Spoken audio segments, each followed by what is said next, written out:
Trump did, in fact, go after Bibi yesterday, and he admitted as much in this interview, which we're going to be clipping this interview quite a bit today because there's lots of good stuff. But here is what Trump had to say in his call to Bibi yesterday regarding the Middle East. Axios reported that you had a phone call with Bibi Netanyahu, the Prime Minister of Israel, in which you were angry with him. You said, "Are you effing crazy? What are you effing doing? I helped you stay out of jail." Is that true? Did you speak to him in those terms? I did. I wouldn't say angry. I was a little bit perturbed at his constantly fighting with Lebanon. You know, at some point I said, "Bibi, we got to stop this. We got to stop it." But I have a very good relationship. We've done well together. He always says, we could never have done it, but everybody knows that we could have never done it without the United States. But I've worked very well together. I like Bibi a lot, and I've worked very well with him. We had I'm a wartime president. He's a wartime prime minister, very important part of the world. And I think we've done, very well. We've gotten along very well together. Interesting. He says, "I'm a wartime president." Isn't that interesting? Because this is not officially a war. You guys understand that? We did a military strike, which lasted a few weeks. And then we backed out into ceasefire for the last 2 months. There is no official war declaration. Trump has been at peace for 5 of the 6 years 5 of the 5.5 years he's been president. And yet he called himself a wartime president. Isn't that interesting? I have a feeling, guys, Trump just gave us a little insight into what's really going on. Now, lots going on here as well, because he also just proved yet again he is not Israel's hound dog. He does not bark when they say bark, jump when they say jump. He is his own man. And this is, again, why I actually believe he's the one who signed off on leaking the call yesterday, because it accomplished a lot as far as image, as far as putting the deep state, everybody on blast and letting them know, like, I will make phone calls, and that's all it takes for me to shift the tides. Now, they already know Trump isn't controlled by Israel. The psyop is wanting you to believe he is. They want you to believe that Trump has no control. They continually want to make it sound like Trump is weak. They always want to make it look like that. He's weak. He's dumb. He's foolish. He's brash. Whatever it is that's not positive, they want to paint Trump as that. And yet this call showed a leader who's completely in control, who brings his people in line, even other countries, especially the country that everybody's psyoping us to believe that controls the world, or at least controls America. He just put that all to rest very easily, and then he affirms it, which goes hand in hand with why the belief is he is the one who allowed the leak. Now, he had to follow it up with a little bit more, and this is very interesting. What do you say to people who claim that Bibi Netanyahu tricked you into going into Iran? Well, they're just, the enemy. They're just, the Democrats, DUM. These are Democrats. These are people that don't know what they're doing. They want men playing in women's sports, and they want open borders so the world can pour into our country, and they want transgender for everybody, surgery, and they want transgender mutilization of our children. No, these are just words. That's all they do. That's all they're good for is words. Like, I heard that the other day for the first time. I said, he tricked me. I mean, I'm the one that started it because, again, I don't want to bore anybody, but I started because we can't let them have a nuclear weapon. Now, that pertains to Israel because they probably would have been the first one to get hit. There would be no Israel. Tell you what, if there wasn't me, there would be no Israel right now. And it started off as... Well, that's interesting, isn't it? If there was no me, there'd be no Israel right now. Again, there are so many things that we just don't know that are going on behind the scenes. And this is why I constantly try to remind everybody that anyone saying that they know exactly how Trump's making his decisions, why Trump's making his decisions, they are lying to you. Every single one of them. If I ever come across and say, this is exactly what Trump's doing, I don't necessarily know that. So please don't take me at face value for that. It means I'm confident. But the truth is I don't know the information he knows. What I do know is that behind the scenes, things are much different than we're led to believe. That the Democrats, the establishment wing of the Republicans, the Podcastistan, the City of London, MI6ers, globalists, they're all lying to us. So I don't trust anything they say unless it can be verified, which is very rare. And Trump will verify some stuff, but just like the leak yesterday of the phone call, he just verified. But again, what did he know? You know what one of the big psyops going on now is, like, to try to ruin the context of everything going on right now? One of the big things they keep pushing, Bibi's been telling us they're going to have nukes for 30 years. Okay. That might be true. That might be true. However, this time it just happened to be right. It's like the boy who cried wolf. And I can't tell you if Bibi was right in the 90s. I can't tell you if he was right in the early 2000s. I don't have the actual intel. I can tell you there's a massive psyop right now trying to make it look like Bibi's always been wrong about everything. And I don't think that's true. I don't even think Bibi's a good guy. I really don't.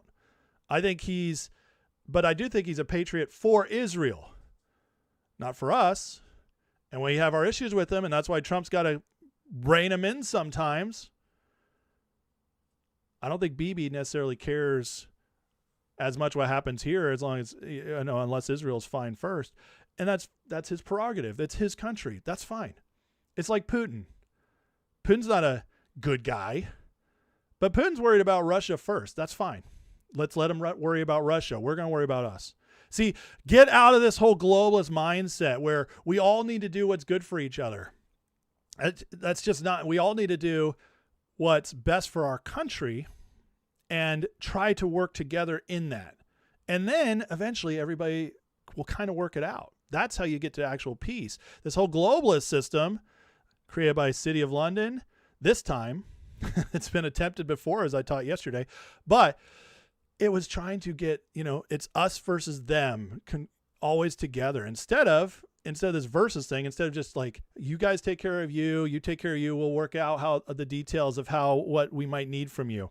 It's a whole different mindset. Instead it was, let's make a team together over here, and anybody who doesn't agree, we take over. And this is why constant destabilization in the Middle East. But again, the whole Israel thing, Trump wouldn't just say, why would Trump just offer that information?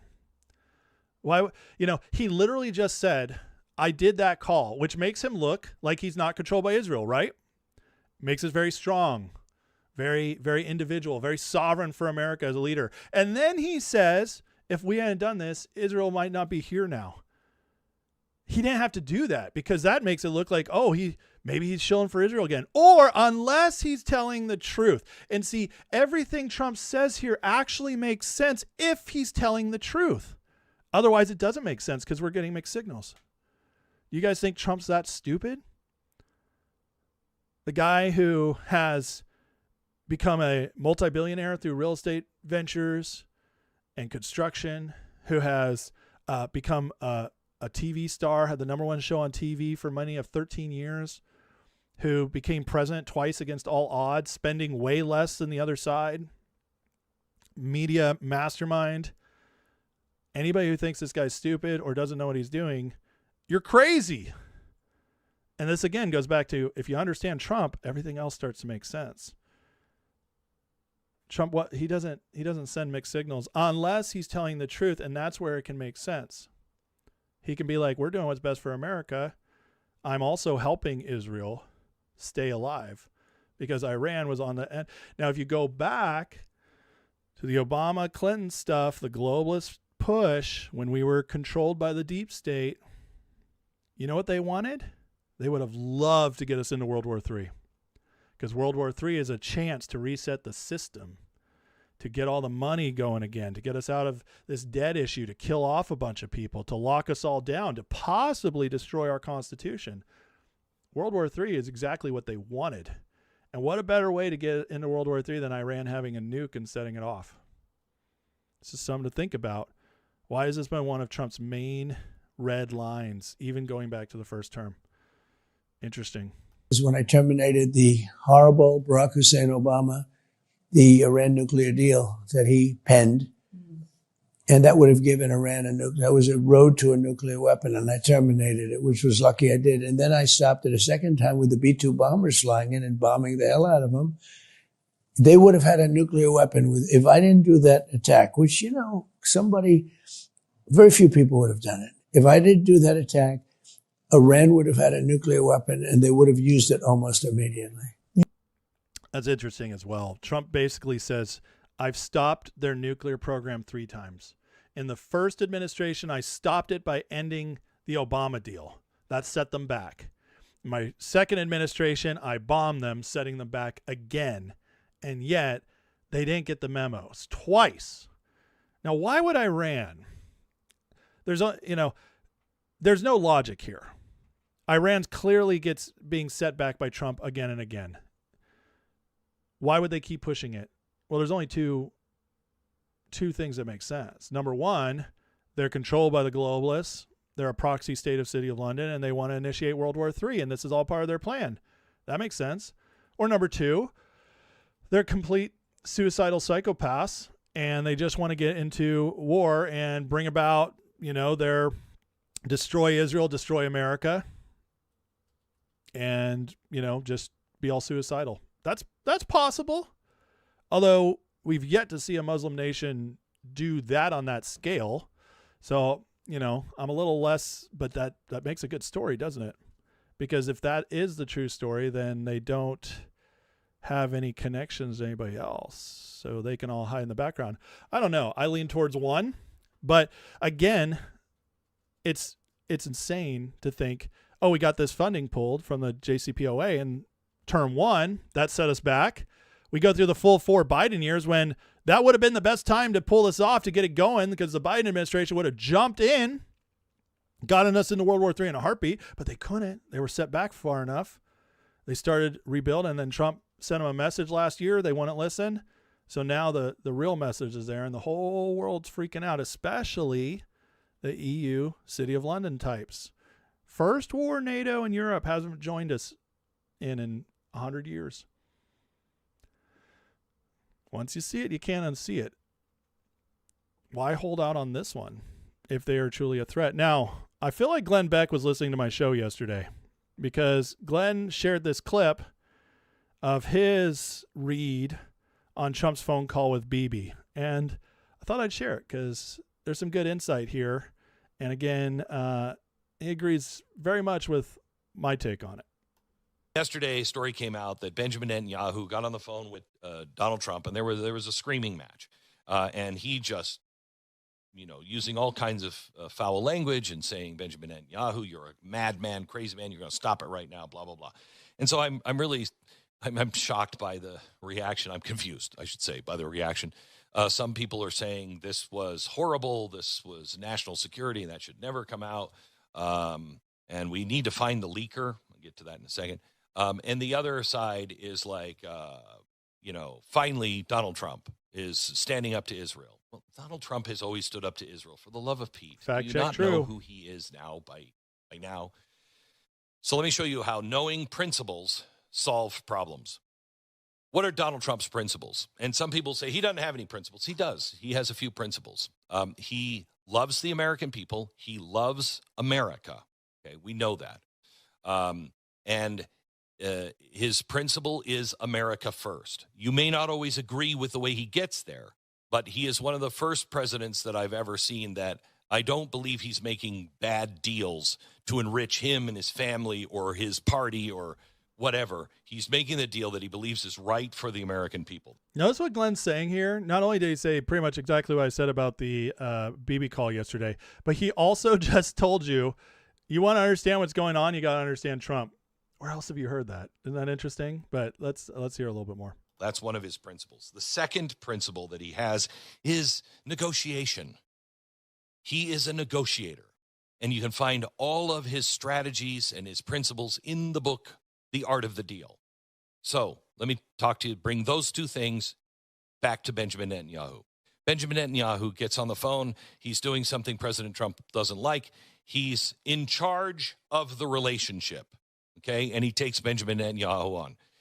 The reason why I know this is the way he always is because Donald Trump doesn't roll over for anyone. If he disagrees with you or he thinks you're hurting what he's trying to do in America, he's going to take you on. I don't care who you are, Benjamin Netanyahu or not. So anybody who says that Benjamin Netanyahu is controlling Donald Trump, it's not true. If you don't like what Donald Trump did because he looked at the facts that Israel was giving and he's like, okay, then I have to do this, then your problem is with him, not Benjamin Netanyahu, okay? Anybody who says this was leaked, this was not leaked. This was not leaked. They're not looking for the leaker today. I can guarantee you. This is strategy. This is part of the art of the deal. Yep. This kind of goes back to, He's the other day right. he said, and I don't care about it. I'm kind of bored by the negotiation. Why the hell would you say that? Because he's not sending the message to the American people like we think he is. He's sending it to the people in Iran. I'm kind of bored with you. I don't really care that much. Or City of London. But Glenn's not there yet, and that's okay. He's close. He's close. Why is he saying that? Because he knows they think that he's panicked about you and gas prices. So he's got to rub this off as like, that doesn't even bother me. I don't even, I haven't even thought about the gas prices and I'm kind of bored with this whole thing. I've been working on other things. He's got to send that message to them, not to you. So once you understand negotiation and his principles, things begin to become a little easier. He's exactly right. Do you understand how scary it is to the other side when Trump is so chill about all this stuff? It's terrifying to them. They don't know what to do. They are trying everything. They are like, okay, we won't help you in this Iran thing, and we're going to put a bunch of political pressure on you. And Trump's like, okay. They're like, okay, we're going to hold back our ships because the Strait of Hormuz isn't really closed. Ships can pass. They're like, we're going to tell the ships, do not move, stay put. They're mostly Indian ships. Do the math. India, UK. Stay put and don't, we're not getting the oil out. We want gas prices to soar. So Trump is in trouble for the midterms and he hears it from his base. And Trump's like, cool, I don't care about the midterms. They're like, what do we do? They're like, okay, let's try to trigger him. So they're bombing us. They're trying to bomb Kuwait. They send some missiles at the ships. Trump intercepts all of them. No problem. No ship ever hit by the U.S. by them since the initial blasts. Over 100 missiles have been intercepted trying to take out the USS Abraham Lincoln. Trump not taking the bait. Do you understand how terrifying that is to them? That they can't get him to move?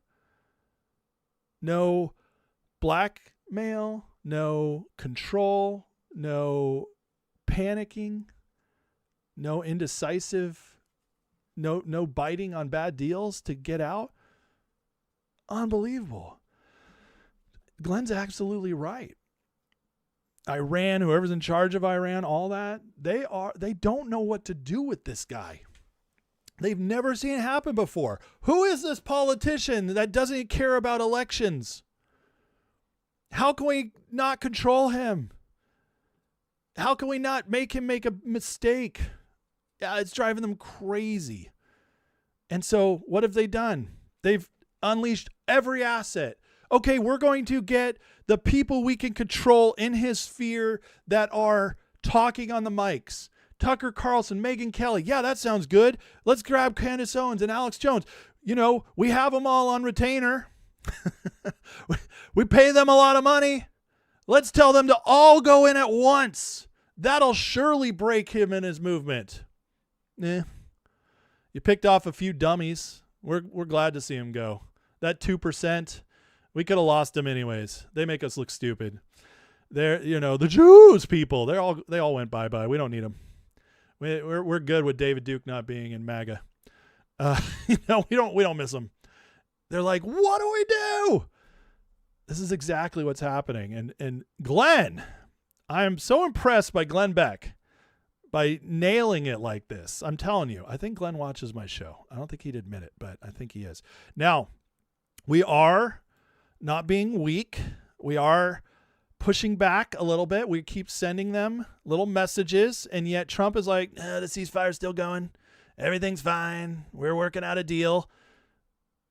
Meanwhile, we are responding when they attack. Here's the latest from Jesse on what went down yesterday.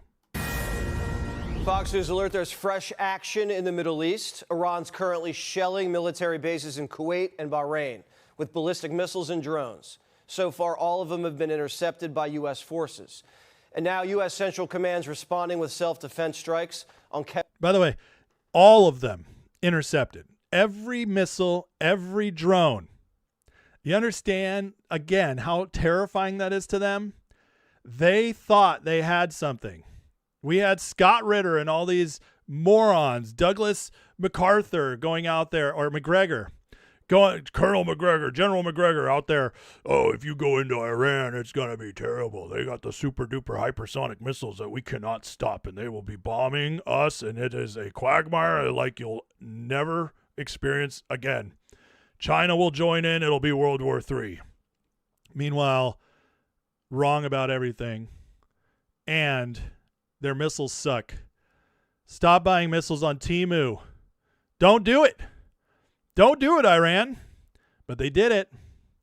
They got duped. They thought, oh man, these budget missiles, they look just like American made. They look just like American made. They look like they're handmade. We're going to buy those Temu missiles. Well, you get what you pay for. Hesham Island, right at the hook of the strait. This all started earlier today when the Iranians began targeting commercial vessels in the Gulf with drones. We knocked all of them down. Our Navy also hitting back, blasting a blockade runner heading toward Karg Island. CENTCOM forces gave the ship, the Botswana-flagged MT Lexi, 24 hours to turn around.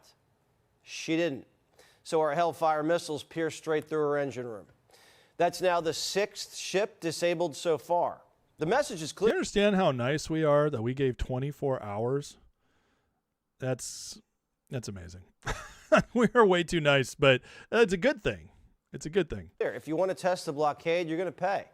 The mullahs still have some fight in them, and are also showing new signs of life. For weeks, we didn't know if the gay Ayatollah was dead, hiding in his cave, or just getting a facelift. But now, for Pride Month, he's coming out. Pride Month, he's coming out. Are you confident he's still alive, by the way? Yeah, I think there's indications that, in fact, we've not heard from him publicly. We haven't seen him publicly. And I would imagine, given what's happened to multiple leaders in that system, being very public is probably not something that's recommended for them internally. But that said, I think there are indications out there that he is increasingly engaging at some level, although all of his communications have been in writing and through intermediaries. Now that we know who we're talking to, we could see a deal at any moment. But the mullahs are slippery. We are in talks, and I say talks because talks with Iran are not like talks with Switzerland, okay? They're very different. They require the use of intermediaries, unfortunately. But there is the prospect before us, which could happen today, it could happen tomorrow, it could happen next week, that for the first time. So we covered this yesterday, Rubio saying this. Again, we're starting to see movement. And again, it's because I think there's panic. And I think half of Iran is trying to get out of this, and the other half is trying to hold steady. The IRGC is trying to hold steady because City of London is like, we cannot lose this one. And meanwhile, we go back and forth. But every time, see, they are blocked off. Their economy is in shambles. They're bleeding out. They are bleeding out. So every time they have some of these missiles and drones go out and they're destroyed without accomplishing anything, that actually is hurting them. So their military continues to bleed out as well. Still haven't seen the super duper hypersonic missiles that were supposed to destroy us. Wouldn't now be a good time for that, Mr. Pedo Ritter? And all you other dummies out there who said Iran was impenetrable and way stronger than we could believe. They have these bunkers underground with all these missiles and they're just going to take it out. Wouldn't now be a good time for that? No, they're still waiting. Okay, bro. Trust me, bro. But it is heating up. They're trying to goad us in. And I'm at the point, so Iranian strike may have hit a U.S. aircraft shelter in Kuwait. So they are goading us because there's nothing else to gain from this except for I'm starting to think Iran wants us to go at them. And I think I'm starting to believe that's why Trump's holding off. See, I'm starting to think, because, it's been getting frustrating, right? Deal or no deal. Strike or no strike. We've been playing this game now for 2 months. I'm starting to think they are trying to get us to attack so that they have an excuse for whatever else they want to pull, or bringing somebody else in, or maybe just making Trump look worse because oil prices would go soaring. I don't know. I don't know exactly what they have planned, but the only reason for them, when their missiles suck, they're not hitting anything really. I mean, they hit this, but I don't think we don't have any people there. They're barely getting anything through. They're just doing these little targeted strikes here and there that are more annoying than anything else. They're not striking anything that ultimately matters. They are pushing on the other Gulf states. It's starting to look more and more like Trump is just holding off on purpose because that's actually more harmful to them than going in. I don't know, but that's what it's starting to look like. And so, I'm just trusting the guy with the info, and I still think this is going to end really well for us. I just don't know when it's going to end, but I got to tell you, Iran's looking weaker by the day because every time they drop one of these little pipsqueak attacks on us, and 99.9% of them are fully intercepted and the other ones hit stuff that don't ultimately matter to us, it just tells me like they're panicking. They're trying to get something else. It's like the little guy trying to get the big bully to actually fight him again so he can get the black eye and maybe go like report it to the teacher, and finally get the guy in trouble. He's like, come on, man, let's go. That's what this is starting to look like to me. So, but one way or the other, I think it's pretty clear they're getting weaker by the day. And as they're getting weaker, this makes Cuba look like it's really on the radar for what comes next. Now, this is very interesting. I wanted to share this with you guys. This is what Rubio had to say about Cuba, which I've honestly never heard before. Now, I'm not an expert on Cuba, but listen to this. Cuba's a very different, yeah. I think the misnomer about Cuba, or the misunderstanding about Cuba's actually not controlled by the government. Cuba's controlled by a military holding company named Gaesa. And Gaesa virtually owns anything. They own the tourist sector, they own mining, they own the gas stations, they own everything. They generate about 70% of Cuba's GDP is under the control of this military company. And they're sitting on between $14 and $17 billion in assets. So you have people literally starving, people literally like power grid that hasn't been maintained in 10 years. And yet you have this holding military company sitting on these assets. And by the way, not a penny of the money in the military holding company translates over to the public treasury. So the fundamental challenge we have here is that Cuba needs to be, in order for it not to continue to be a failed state, which poses a threat to the United States, they need systemic and serious reform. They need to have economic reforms. And the question is, can they possibly reform, given the people who are currently in charge, both of Gaesa and of their government? And I think the answer is they can. I really don't believe this system is capable of reform unless new people take over. How interesting is that? That I hadn't heard that before. We're always taught about Castro and all that, but Gaesa, and after looking into it a little bit, runs the entire country. And you know where they get a lot of their funding? From Spain. Spain is linked to Gaesa, keeps giving them infrastructure money, investment money from, you guessed it, European funds, which, you guessed it, goes back to City of London. It's all the same system. Very interesting. So by getting Cuba, people have been asking me, what's the point of Cuba? I got asked that when I was on Crypto Riches the other day. And, my answer was, well, we get communism out of the Western Hemisphere. We get, they're very close to us. There's benefits there. And then after hearing Rubio say this and looking into Gaesa, I realized, more City of London deep state money running through there. Isn't it fascinating? It all keeps coming back. Very, very interesting stuff. So again, Cuba and Russia, Ukraine, and the cartels are Cuba's a very different. are all lined up to be taken care of after Iran. And Iran's the one they really, I think Iran, once that falls, the dominoes start falling. And it's going to look very interesting. So let's keep watching carefully. But I think we're going to see when this is all said and done, just like Newt Gingrich said last week, coming along to my side, he must watch my show too, said that this is going to go down as one of the historic military offensives of all time. And I tend to agree with Newt, especially because I said it first.